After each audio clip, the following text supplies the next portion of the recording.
हे दोस्तों, मैं हूं केदार पंड्या। और अगर आप भी मेरी तरह हैं तो आपने भी कभी ना कभी सोचा होगा कि एक सच में बढ़िया एजुकेशन सिस्टम किस चीज से बनता है। क्या ये करिकुलम है, टीचर्स से, फंडिंग से, या फिर कोई ऐसी चीज जिसे हम छू नहीं सकते, कोई ऐसी बात जो समाज के वैल्यूज में उसकी रग रग में बसी हो। हमारे चैनल पर आपका स्वागत है। आज हम जानेंगे दुनिया के टॉप 10 एजुकेशन सिस्टम्स के बारे में और उनकी तुलना करेंगे इंडिया के सिस्टम से। तो चलिए शुरू करते हैं। हम एक जबरदस्त टूर पर निकल रहे हैं, एक ग्लोबल सफर पर आप कह सकते हैं, ये देखने के लिए कि अलग अलग देश कैसे सामना करते हैं अपने बच्चों को पढ़ाने लिखाने के इस बड़े काम का। ये एक ऐसा सफर है जो सिर्फ टेस्ट स्कोर्स और रैंकिंग्स के बारे में नहीं है, बल्कि ये फिलॉसफीज, प्रायोरिटीज को समझने के बारे में है और उन अलग अलग तरीकों के बारे में है जिनसे इंसान अगली जनरेशन को एम्पावर करने की कोशिश करता है। अब एजुकेशन का मतलब सिर्फ एग्जाम के लिए चीजें रटना तो नहीं है ना? इसका मतलब है क्रिटिकल थिंकिंग, क्रिएटिविटी को बढ़ावा देना और जिंदगी भर सीखने की चाहत जगाना। ये लोगों को तैयार करने के बारे में है ताकि वो इस उलझी हुई दुनिया में अपना रास्ता बना सकें, अपने समाज में कुछ अच्छा योगदान दे सकें और शायद दुनिया की कुछ बड़ी समस्याओं को हल कर सकें जिनका हम सामना कर रहे हैं। जब हम इन माने हुए सिस्टम्स को देखेंगे तो हम खुद से पूछेंगे, ये क्या सही कर रहे हैं? वो कौन से मेन प्रिंसिपल्स हैं जो इनकी सक्सेस के पीछे हैं? और सबसे जरूरी बात, हम खासकर इंडिया के इतने बड़े और अलग अलग तरह के एजुकेशनल लैंडस्केप हैं, उनके एक्सपीरियंसेस से क्या सीख सकते हैं। इसका मतलब ये नहीं है कि हम किसी एक सिस्टम को सबसे बेस्ट बता रहे हैं, क्योंकि कॉन्टेक्स्ट हमेशा की तरह सबसे इंपॉर्टेंट होता है, बल्कि इसे एक कंपैरेटिव स्टडी समझिए, एक मौका जिससे हम कुछ नई बातें जान सकें और बातचीत शुरू कर सकें। हम उन देशों को देखेंगे जो ग्लोबल एजुकेशन लीग टेबल्स में हमेशा टॉप पर रहते हैं, उनके अनोखे तरीकों, उनकी ताकतों को देखेंगे और हाँ, उनकी कुछ चुनौतियों को भी, क्योंकि कोई भी सिस्टम परफेक्ट नहीं होता। यहाँ हमारा मकसद अपनी समझ को बढ़ाना है, ये देखना है कि एजुकेशन को कितने अलग अलग तरीकों से स्ट्रक्चर और डिलीवर किया जा सकता है, और आखिर में इस पर सोचना है कि ये ग्लोबल पर्सपेक्टिव्स इंडिया में हमारी एजुकेशनल एक्सीलेंस की तरफ सफर में कैसे मदद कर सकते हैं। तो अपनी मेटाफोरिकल नोटबुक्स निकाल लीजिए, अपनी पेंसिल्स तेज कर लीजिए और चलिए इस मजेदार खोज पर एक साथ निकलते हैं। सबसे पहले हम चलते हैं 1000 झीलों की भूमि और कह सकते हैं 1000 एजुकेशनल इनोवेशंस वाली जगह, फिनलैंड। सालों से फिनलैंड एजुकेशनल सक्सेस का एक जीता जागता एग्जाम्पल रहा है और ये देखना बड़ा इंटरेस्टिंग है कि क्यों। उनकी सबसे स्ट्राइकिंग फीचर्स में से एक है होलिस्टिक डेवलपमेंट और प्ले पर जोर, स्पेशली शुरुआती सालों में। फॉर्मल स्कूलिंग अक्सर बाद में शुरू होती है, करीब 7 साल की उम्र में, जिससे बचपन एक्सप्लोरेशन और सोशल लर्निंग से भरपूर हो। वो लेस इज मोर, यानी कम ही बेहतर है के प्रिंसिपल पर चलते हैं। Shorter school days, minimal homework और शुरुआती ग्रेड्स में स्टैंडर्डाइज्ड टेस्टिंग को स्ट्रांगली डिस्करेज किया जाता है। ये एक सिस्टम है जो ट्रस्ट पर बना है, जहां टीचर्स हाईली क्वालिफाइड, रिस्पेक्टेड होते हैं और उन्हें अपनी क्लासरूम्स में काफी ऑटोनॉमी दी जाती है। इस अप्रोच से एक ऐसा एनवायरनमेंट बनता है जहां लर्निंग कोई हाई प्रेशर रेस नहीं, बल्कि एक जर्नी ऑफ डिस्कवरी है। फिनलैंड में टीचर्स अक्सर सेम ग्रुप ऑफ स्टूडेंट्स के साथ मल्टीपल ईयर्स तक रहते हैं, जिससे डीप रिलेशनशिप्स बनते हैं और वो इंडिविजुअल लर्निंग नीड्स को बहुत गहराई से समझ पाते हैं। फोकस इक्विटी पर होता है, ये इंश्योर करते हुए कि हर बच्चे को रिगार्डलेस ऑफ बैकग्राउंड या एबिलिटी, क्वालिटी एजुकेशन और सपोर्ट मिले। ये सिर्फ एकेडमिक सब्जेक्ट्स के बारे में नहीं है, ये वेल बीइंग, क्रिएटिविटी और प्रैक्टिकल स्किल्स के बारे में भी है। इमेजिन करो एक ऐसा एजुकेशन सिस्टम जहां प्राइमरी गोल हो हैप्पी, वेल राउंडेड इंडिविजुअल्स तैयार करना जो नेचुरली सीखने के लिए मोटिवेटेड हो। That's the finish ideal. और ये कई कन्वेंशनल नोशंस को चैलेंज करता है कि इफेक्टिव स्कूलिंग कैसी दिखती है। फिनलैंड के शांत नजारों से अब हम चलते हैं साउथ कोरिया के हाई ऑक्टेन, बहुत ही कठिन माहौल की तरफ। यह एक ऐसा देश है जहां एजुकेशन, हल्के में कहें तो, एक नेशनल ऑब्सेशन है। एकेडमिक अचीवमेंट पर समाज का जोर बहुत ज्यादा है और इसी वजह से एक बहुत ही कम्पिटिटिव सिस्टम चलता है। स्टूडेंट्स को अक्सर लंबे स्कूल डेज झेलने पड़ते हैं और उसके बाद हैगवॉन्स नाम की प्राइवेट ट्यूटरिंग एकेडमीज में घंटों पढ़ना पड़ता है। यूनिवर्सिटी एंट्रेंस एग्जाम सुनेंग एक आर या पार वाला इवेंट है जो एक यंग इंसान का फ्यूचर तय कर सकता है। एक्सीलेंस के लिए यह जबरदस्त कोशिश ने बेशक साउथ कोरिया के इकोनॉमिक मिरेकल और उसके स्टूडेंट्स के लगातार हाई पीएसए स्कोर्स में कंट्रीब्यूट किया है। लेकिन इस इंटेंसिटी के साथ अपनी अलग चैलेंजेस भी आती हैं। स्टूडेंट्स पर प्रेशर बहुत ज्यादा होता है, जिससे स्ट्रेस, मेंटल हेल्थ और रट्टा मारने और टेस्ट टेकिंग स्किल्स के लिए क्रिएटिविटी दब जाने की चिंता होती है। फिर भी हम सिस्टम में बसे हुए प्योर डेडिकेशन और डिसिप्लिन को इग्नोर नहीं कर सकते। साउथ कोरियन एजुकेशन मेहनत, टीचर्स के लिए रिस्पेक्ट जिनको बहुत माना जाता है, और एजुकेशन की बदलाव लाने की पावर में गहरे विश्वास पर जोर देता है। ये एक ऐसा सिस्टम है जो बहुत ही नॉलेजेबल और स्किल्ड ग्रेजुएट्स पैदा करता है, खासकर स्टेम फील्ड्स में, जो इनोवेशन और एकेडमिक टैलेंट की हदों को आगे बढ़ाने के लिए सोसाइटी की कमिटमेंट को दिखाता है। नेक्स्ट हम पहुंचते हैं जापान, एक ऐसा देश जहां एजुकेशन बहुत गहराई से जुड़ी हुई है कल्चरल वैल्यूज जैसे डिसिप्लिन, रिस्पेक्ट और कलेक्टिव रिस्पॉन्सिबिलिटी से। साउथ कोरिया की ही तरह जापान में भी सिस्टम बहुत कम्पिटिटिव है, स्पेशली जब यूनिवर्सिटी एंट्रेंस की बात आती है। लेकिन जो बात सबसे इंटरेस्टिंग है वो है उनका होलिस्टिक अप्रोच, जो छोटी उम्र से ही सिखाया जाता है। फॉर इंस्टेंस, जापान के एलिमेंट्री स्कूल्स में मॉरल एजुकेशन और प्रैक्टिकल लाइफ स्किल्स पर बहुत जोर दिया जाता है। स्टूडेंट्स अक्सर अपनी क्लासरूम्स की सफाई करने और लंच सर्व करने में हिस्सा लेते हैं, जिससे कम्युनिटी, जिम्मेदारी और अपने एनवायरनमेंट के लिए रिस्पेक्ट की भावना बढ़ती है। ये सिर्फ एकेडमिक्स के बारे में नहीं है, ये कैरेक्टर डेवलपमेंट के बारे में है। करिकुलम स्टैंडर्डाइज्ड और रिगरस होता है, जिसमें थॉरोनेस और छोटी छोटी बातों पर ध्यान देने, अटेंशन टू डिटेल पर फोकस होता है। टीचर्स बहुत रिस्पेक्टेड प्रोफेशनल्स होते हैं और एजुकेशन में पेरेंट्स का इन्वॉल्वमेंट भी नॉर्मली बहुत ज्यादा होता है। हाँ, एग्जाम्स का प्रेशर तो बहुत होता है, स्पेशली यूनिवर्सिटी तक पहुंचने वाले मुश्किल एग्जाम्स का दौर। लेकिन साथ ही मेहनत करते रहने, परसेवरेंस और जिंदगी भर सीखते रहने, लाइफ लॉन्ग लर्निंग की कल्चरल वैल्यू भी है। जापानीज सिस्टम एक स्ट्रॉन्ग वर्क एथिक और फाउंडेशनल नॉलेज की गहरी समझ देने में माहिर है।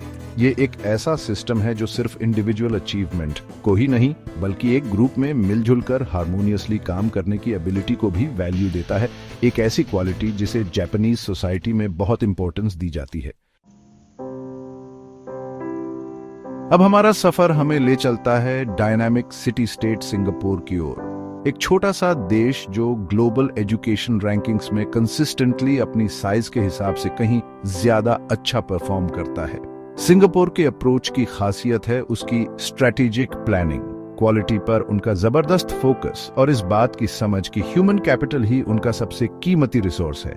ये सिस्टम जाना जाता है अपने हाईली इफेक्टिव टीचिंग मेथड्स के लिए, खासकर मैथमेटिक्स और साइंस में, जैसे कि सिंगापुर मैथ मॉडल पूरी दुनिया में अपनाया गया है। यहाँ बिलिंगुअलिज्म यानी दो भाषाएं जानने पर बहुत जोर दिया जाता है, जिसमें इंग्लिश इंस्ट्रक्शन की प्राइमरी लैंग्वेज है और साथ में मदर टंग लैंग्वेजेस मैंडरिन, माले या तमिल भी। सिंगापुर का एजुकेशन सिस्टम बहुत ही वेल रिसोर्स्ड है और सेंट्रली मैनेज्ड भी, जिससे पॉलिसी को सही ढंग से लागू किया जा सके और लगातार इंप्रूवमेंट होता रहे। टीचर्स टॉप ग्रेजुएट्स में से रिक्रूट किए जाते हैं और उनकी ट्रेनिंग भी बहुत सख्त होती है। हाँ, ये सिस्टम हाई प्रेशर वाला लग सकता है क्योंकि छोटी उम्र से ही एकेडमिक एबिलिटी के हिसाब से बच्चों को अलग अलग स्ट्रीम्स में बांट दिया जाता है, लेकिन ये सक्सेस के लिए कई रास्ते भी दिखाता है। ग्लोबल इकोनॉमी के लिए जरूरी स्किल्स डेवलप करने पर साफ फोकस रहता है ताकि ग्रेजुएट्स वर्कफोर्स के लिए पूरी तरह तैयार हों। ये इस बात का सबूत है कि कैसे एक देश सोची समझी और फोकस्ड एजुकेशनल पॉलिसी से कितने शानदार रिजल्ट्स हासिल कर सकता है। अब नॉर्थ अमेरिका की तरफ बढ़ाते हैं और कनाडा का एजुकेशन सिस्टम देखते हैं, जो इक्विटी, इंक्लूसिविटी और डिसेंट्रलाइजेशन को लेकर अपनी कमिटमेंट के लिए जाना जाता है। जिन देशों की हमने बात की, उनसे अलग कनाडा में कोई फेडरल डिपार्टमेंट ऑफ एजुकेशन नहीं है, बल्कि एजुकेशन की जिम्मेदारी वहां के प्रोविंसेस और टेरिटरीज की है। इसकी वजह से पूरे देश में थोड़ा वेरिएशन तो आता है, लेकिन कुछ कॉमन बातें हैं, जैसे एक स्ट्रॉन्ग पब्लिक एजुकेशन सिस्टम और सभी स्टूडेंट्स को इक्वल अपॉर्चुनिटीज देने पर फोकस, चाहे उनका सोशियो इकोनॉमिक बैकग्राउंड या जियोग्राफिक लोकेशन कुछ भी हो। कनाडा इमिग्रेंट स्टूडेंट्स का स्वागत करने के अपने तरीके के लिए भी मशहूर है और उन्हें घुलने मिलने और कामयाब होने में मदद करने के लिए बढ़िया सपोर्ट सिस्टम्स देता है। कैनेडियन क्लासरूम में अक्सर कोलैबोरेटिव लर्निंग, क्रिटिकल थिंकिंग और प्रॉब्लम सॉल्विंग स्किल्स पर जोर दिया जाता है। कुछ एशियन सिस्टम्स के मुकाबले यहाँ स्टैंडर्डाइज्ड टेस्टिंग पर आमतौर पर उतना इंटेंस फोकस नहीं होता और स्टूडेंट असेसमेंट को लेकर उनका नजरिया ज्यादा ब्रॉड होता है। टीचर की क्वालिटी हाई होती है और इस प्रोफेशन को आमतौर पर अच्छी इज्जत मिलती है। सिस्टम का एम ऐसे वेल राउंडेड सिटीजन्स बनाना है जो पोस्ट सेकेंडरी एजुकेशन और वर्कफोर्स दोनों के लिए प्रिपेयर्ड हों। ये एक ऐसा मॉडल है जो दिखाता है कि पब्लिक एजुकेशन के लिए कमिटमेंट और डाइवर्सिटी को गले लगाने से कैसे स्ट्रॉन्ग ओवरऑल परफॉर्मेंस मिल सकती है और एक ऐसा समाज बन सकता है जो इंक्लूसिव लर्निंग एनवायरनमेंट्स की कदर करता है। तो चलो अब साइकिल से चलते हैं नीदरलैंड्स की तरफ, एक ऐसा देश जो अपनी प्रोग्रेसिव सोशल पॉलिसीज के लिए मशहूर है और एक यूनिक एजुकेशन सिस्टम जो चुनने की आज़ादी को चैंपियन करता है। डच एजुकेशन का एक फैसिनेटिंग पहलू ये है कि यहाँ पब्लिक और प्राइवेट जो अक्सर फेथ बेस्ड होते हैं या जिनके सिखाने के तरीके अलग होते हैं, जैसे मॉन्टेसोरी या स्टाइनर स्कूल्स, सब एक साथ चलते हैं और इन सभी को गवर्नमेंट फंडिंग मिलती है अगर वो कुछ स्टैंडर्ड्स पूरे करते हैं। इससे पेरेंट्स को काफ़ी चॉइस मिलती है कि वो ऐसा स्कूल ढूंढ सकें जो उनकी एजुकेशनल फिलॉसफी से मेल खाता। यहाँ रट्टा मारने पर जोर कम होता है और इंडिपेंडेंट सोच और प्रॉब्लम सॉल्विंग एबिलिटीज डेवलप करने पर ज्यादा फोकस होता है। स्टूडेंट वेलबीइंग नीदरलैंड्स में एक बड़ी प्रायोरिटी है। यहाँ प्रेशर आमतौर पर कई हाई परफॉर्मिंग एशियन देशों के मुकाबले कम होता है और एक सपोर्टिव और एंगेजिंग लर्निंग एनवायरनमेंट बनाने पर फोकस रहता है। डच स्टूडेंट्स कंसिस्टेंटली अपनी लाइफ से काफी हाई लेवल की सेटिस्फैक्शन बताते हैं। हालांकि इस सिस्टम पर भी डिबेट्स होती हैं, खासतौर पर स्टूडेंट्स को अर्ली एज में ही अलग अलग educational streams, vocational versus academic में ट्रैक करने को लेकर, पर यह सिस्टम काफी हद तक स्किल्ड, अडेप्टेबल और अक्सर मल्टीलिंगुअल ग्रेजुएट्स तैयार करने में कामयाब रहता है। ये एक ऐसा सिस्टम है जो वाकई पब्लिक अकाउंटेबिलिटी के फ्रेमवर्क के अंदर हर स्टूडेंट की इंडिविजुअल नीड्स और प्रेफरेंसेस का ध्यान रखने की कोशिश करता है। चैप्टर 7, डेनमार्क, हाइगर और लाइफ लॉन्ग लर्निंग की धरती। हमारी स्कैंडिनेवियन एक्सप्लोरेशन डेनमार्क में कंटिन्यू होती है, एक ऐसा देश जो फिनलैंड की ही तरह एजुकेशन और स्टूडेंट वेलफेयर के होलिस्टिक अप्रोच को प्रायोरिटी देता है। डेनिश सिस्टम की पहचान है एक स्ट्रॉन्ग पब्लिक सेक्टर जहां सभी के लिए एजुकेशन फ्री और इक्वली एक्सेसिबल है। यहाँ फोल्क लिसनिंग यानी पॉपुलर एनलाइटनमेंट पर काफी जोर दिया जाता है, जिसका मतलब है लाइफ लॉन्ग लर्निंग और सिविक एंगेजमेंट के लिए एक societal commitment. Early childhood education में फोकस होता है खेल कूद और सोशल डेवलपमेंट पर, और फॉर्मल स्कूलिंग की तरफ ट्रांजिशन धीरे धीरे और सपोर्टिव तरीके से होता है। प्रोजेक्ट बेस्ड लर्निंग और ग्रुप वर्क आम है, जिससे कोलैबोरेशन और क्रिटिकल इंक्वायरी को बढ़ावा मिलता है। डैनिश एजुकेशन का एक डिफाइनिंग फीचर है आफ्टर स्कूल सिस्टम, जहां 14 से 18 साल के स्टूडेंट्स एक साल किसी रेजिडेंशियल स्कूल में बिताने का चूज कर सकते हैं जो उनके स्पेसिफिक इंटरेस्ट्स जैसे आर्ट्स, स्पोर्ट्स या एकेडमिक्स पर फोकस करता है, साथ ही पर्सनल डेवलपमेंट पर भी। यह एक ब्रॉडर फिलॉसफी को दिखाता है कि यंग लोगों को अपने पैशंस एक्सप्लोर करने और मैच्योर होने के लिए स्पेस दिया जाए। एकेडमिक रिगर तो है ही, लेकिन इसे वेल राउंडेड और सोशली कॉन्शियस इंडिविजुअल्स डेवलप करने की चिंता के साथ बैलेंस किया जाता है। डेनिश मॉडल यह दिखाता है कि एजुकेशन सिर्फ नॉलेज ही नहीं, बल्कि पर्सनल ग्रोथ और डेमोक्रेटिक वैल्यूज को भी बढ़ावा देने का एक टूल कैसे बन सकता है।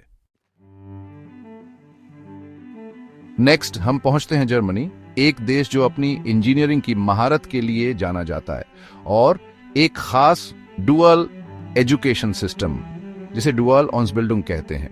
यह सिस्टम जर्मन वोकेशनल ट्रेनिंग का एक इंपॉर्टेंट हिस्सा है, जिसमें वोकेशनल स्कूल में पार्ट टाइम क्लासरूम इंस्ट्रक्शन होती है और साथ ही कंपनी में ON-दी जॉब अप्रेंटिसशिप ट्रेनिंग भी। ये स्किल ट्रेड्स और टेक्निकल प्रोफेशंस के लिए यंग लोगों को तैयार करने का एक बहुत ही इफेक्टिव मॉडल है, जो स्कूल से काम तक स्मूथ ट्रांजिशन इंश्योर करता है और जर्मनी के लो यूथ अनएम्प्लॉयमेंट रेट्स में कंट्रीब्यूट करता है। ये practical hands on approach German society में बहुत वैल्यू और रिस्पेक्ट पाता है। वोकेशनल ट्रेनिंग के अलावा जर्मनी का एकेडमिक ट्रैक भी काफी रोबस्ट है। यहाँ की यूनिवर्सिटीज में रिसर्च और क्रिटिकल थिंकिंग पर बहुत जोर दिया जाता है, जिनमें से कई तो इंटरनेशनल स्टूडेंट्स को भी ट्यूशन फ्री एजुकेशन देती है एजुकेशन सिस्टम काफ़ी हद तक डिसेंट्रलाइज्ड है, जहां स्टेट्स यानी लेंडर का अपनी एजुकेशनल पॉलिसीज पर काफ़ी कंट्रोल होता है। हालांकि इससे कुछ रीजनल डिस्पैरिटीज आ सकती हैं, पर इससे टेलर्ड अप्रोचेस भी मिलते हैं। जर्मनी का मॉडल प्रैक्टिकल स्किल्स ट्रेनिंग को एकेडमिक लर्निंग के साथ इंटीग्रेट करने की पावर दिखाता है, जिससे सक्सेस के लिए कई रास्ते बनते हैं और एक हाईली स्किल्ड वर्कफोर्स बनती है जो इसकी इकोनॉमिक स्ट्रेंथ को बढ़ावा देती है। अपना सेकंड लास्ट स्टॉप हमें वापस स्कैंडिनेविया ले जाता है, नॉर्वे में, एक ऐसा देश जो अपने कमाल के नेचुरल नज़ारों और सबको बराबर मानने वाले स्ट्रॉन्ग वैल्यूज का इस्तेमाल करता है अपने एजुकेशन के तरीके में।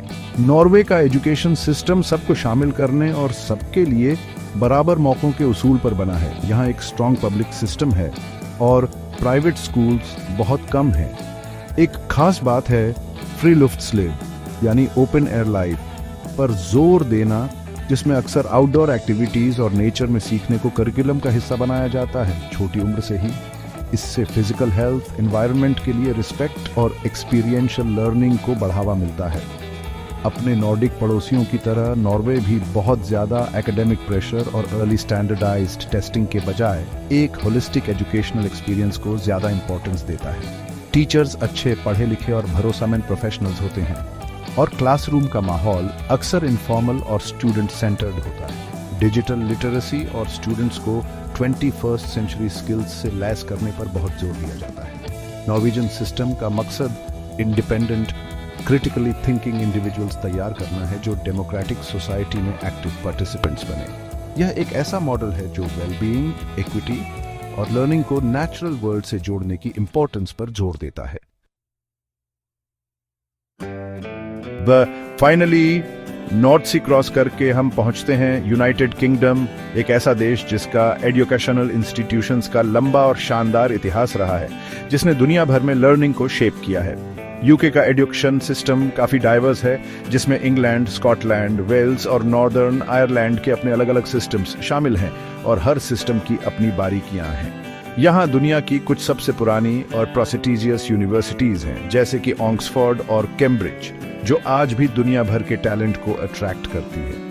ये सिस्टम ट्रेडिशनली एकेडमिक रिगर और स्पेशलाइज्ड स्टडी पर जोर देता है, खास तौर पर सेकेंडरी और टर्शियरी लेवल्स पर, जिसमें ए लेवल्स यूनिवर्सिटी जाने का एक ही रास्ता है।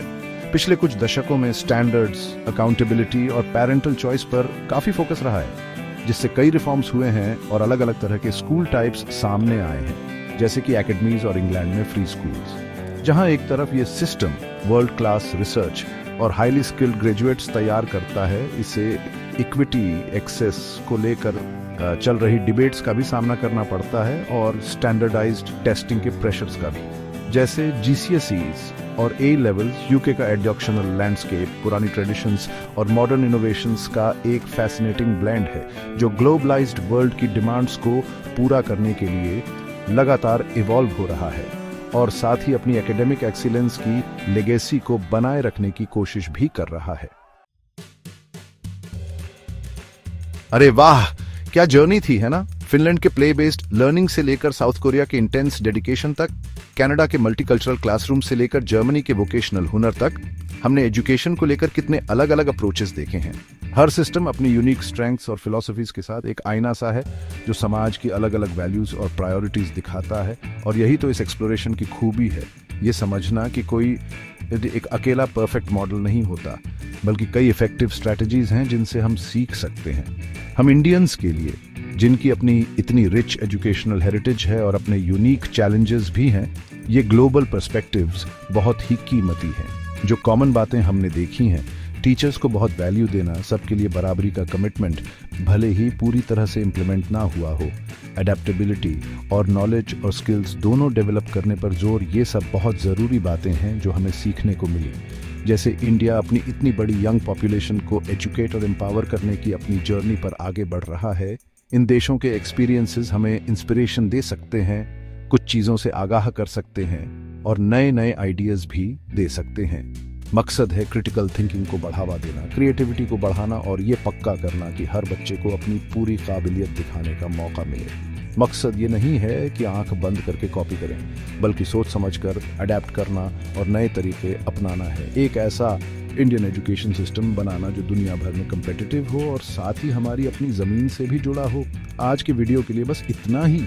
हम उम्मीद करते हैं कि आपको ये कंपैरिजन काफ़ी जानकारी भरा लगा होगा और इसने एजुकेशन की इस अमेजिंग, कॉम्प्लेक्स और बहुत ही ज़रूरी दुनिया के बारे में आपके मन में कुछ नए विचार जगाए होंगे। लाइक, शेयर और सब्सक्राइब करना मत भूलिएगा। और भी ऐसे एजुकेशनल कंटेंट के लिए हम नीचे कमेंट्स में आपके विचार जानने के लिए उत्सुक हैं। कौन सा सिस्टम आपको सबसे अच्छा लगा और आपके हिसाब से इंडिया के लिए कौन सी सीख सबसे ज़्यादा काम की है। मिलते हैं अगली बार।